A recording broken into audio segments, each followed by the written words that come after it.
இன்றைக்கி நம்ம பார்க்க போகிறது ஒரு 3 டைப் ஆஃப் கப்பி ஃபிஷ்ஷஸ் வந்து நான் ஆர்டர் பண்ணியிருக்கேன். ஸோ அதனோட ஓப்பனிங் வீடியோ தான் இது.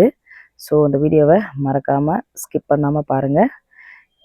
நான் வந்து ஆல்ரெடி பழைய தண்ணி வந்துட்டு ஸ்டோர் பண்ணி வச்சுருப்பேங்க. ஏன்னா வந்துட்டு நமக்கு டெம்பரேச்சர்ன்றது ரொம்ப ரொம்ப முக்கியம். வாட்டர் டெம்பரேச்சர் எந்த அளவுக்கு பழைய தண்ணி இருக்கோ, ஸோ அந்த தண்ணி வந்துட்டு மீன் டெம்பரேச்சருக்கு செட் ஆகும். அப்போ தான் வந்து ஃபிஷ்ஷஸ் வந்து நல்லா வந்து லைஃப் வந்து இருக்கும். ஸோ வாட்டர் டெம்பரேச்சர் நம்ம மெயின்டைன் பண்ணலன்னா கண்டிப்பாக வந்து ஃபிஷ்ஷஸ் செத்து போயிடும். முக்கியமாக நம்ம ஃப்ரெஷ் வாட்டர் பிடிக்கிறோம் அப்படின்னு சொல்லிட்டு டைரெக்டாக தண்ணி வருது, நல்லா ஒயிட்டாக இருக்கணும், நமக்கு கிளாரிட்டியாக இருக்கணும்னு சொல்லிட்டு நம்ம எடுத்து தண்ணியில் பிடிச்சி போட்டோம்னா கண்டிப்பாக உங்கள் மீன் செத்துரும். அதில் எந்த ஒரு டவுட்டும் கிடையாது. ஸோ நான் ஆஸ் யூஷுவல் பழைய தண்ணி எப்பவுமே பிடிச்சி வச்சுருக்கேன். ஸோ அதை எல்லாத்தையும் நான் வந்து எல்லாத்துலேயும் ஃபில் பண்ணிட்டேன். முக்கியமாக இந்த மெடிசனை பார்த்துக்கோங்க. இதுதான் ப்ளூ மெடிசன்.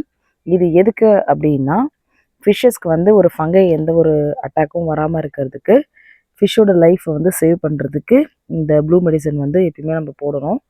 ஸோ மேக்ஸிமம் வந்து பார்த்திங்கன்னா அது 2 வீக்ஸ் ஒன்ஸ் நம்ம போடலாம். இப்போ நம்ம ஃபிஷ்ஷஸ் பார்த்திங்கன்னா எவ்வளோ க்யூட்டாக இருக்குது. இவங்க தான் ரெட் ஹேர் கோய் ஃபிஷ்ஷுங்க. ஸோ ரெட் ஹேர் கோய் ஃபிஷ்ஷஸ் யாருக்கும் பிடிக்காதவங்க சான்ஸே இருக்க மாட்டாங்க. அதுவும் ஃபிஷ் லவர்ஸாக இருந்தீங்கன்னா கண்டிப்பாக இந்த ரெட் ஹேர் கோய் கண்டிப்பாக ஒரு டைமாச்சும் ட்ரை பண்ணணும் ஆசை இருக்குங்க.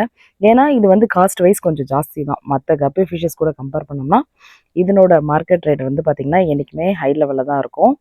ஸோ நான் வாங்கியிருக்கேன். ஸோ வாங்கி இந்த டெம்பரேச்சர் செட் ஆகணும் இல்லைங்களா? ஸோ அதுக்காக வந்து நான் தண்ணியில் வந்து போட்டு வச்சுருக்கேன். ஸோ இது கூடவே வந்து பார்த்திங்கன்னா எல்லோ மொசைக், ஸோ அது ஒரு பேர் வந்து எனக்கு ஃப்ரீயாக கொடுத்துருந்தாரு.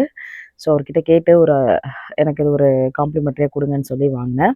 ஸோ இது கூட வந்து பார்த்திங்கன்னா ஒரு டாப்பாஸ் ப்ளூ, ஸோ அதுவுமே வந்து வாங்கியிருந்தேன். ஃபஸ்ட்டு வந்து டெம்பரேச்சர் இது செட் ஆகணும் அப்படின்னு பார்த்தீங்கன்னா மேக்ஸிமம் ஒரு 1/2 hour ஆச்சும். ஸோ இந்த கவரை வந்து நம்ம அதை போட்டுடணும். போட்டு ஓரளவுக்கு டெம்பரேச்சர் செட் ஆனதுக்கப்புறம் நம்ம விட்டோம்னா வச்சுக்கோங்களேன், சும்மா சூப்பராக இருப்பாங்க. அதுவும் இந்த ரெட் ஹேர் கோயிலாம் சொல்லவே வேணாங்க. பார்க்குறதுக்கு நல்லா மருதாணி நம்ம வச்சு கையில் எடுத்து வச்சு பார்த்தோம்னா எவ்வளோ அழகாக இருக்கும். ஸோ அந்த மாதிரி அழகாக இருக்குங்க. முக்கியமாக வந்து பார்த்திங்கன்னா இதில் வந்து ஃபீமேல் ஃபிஷ் தான் வந்து பார்க்குறதுக்கே ரொம்ப அழகாக பெருசாக இருக்கும். ஆனால் நம்ம கப்பி ஃபிஷ்ஷஸ்லேயே வந்து பார்த்திங்கன்னா மேல் தானே எப்பயுமே அழகாக இருக்கும். ஸோ அதில் மட்டும் இந்த வெரைட்டி ரொம்ப டிஃப்ரெண்ட்டாக இருக்கும். கண்டிப்பாக நீங்கள் ட்ரை பண்ணி பாருங்கள். ஸோ இதுதான் நல்ல ஃபிஷ்ஷஸ் வந்து பார்த்திங்கன்னா அதனோட இயர் வந்து நல்லா பெருசாக இருக்கும். கலர் வந்து கரெக்டாக வந்துடும். மேக்ஸிமம் இது குட்டி போட்டால் கூட ஒரு 3 மாதம்தான் ஓரளவுக்கு நல்ல அடல்ட் ஸ்டேஜில் இருக்கும். நான் வாங்கினது வந்து பார்த்திங்கன்னா நல்ல அடல்ட் ஸ்டேஜஸ் பார்த்துக்கோங்க. ஸோ அந்த வீடியோ பிடிக்கும்னு நினைக்கிறேன். நன்றி, வணக்கம்.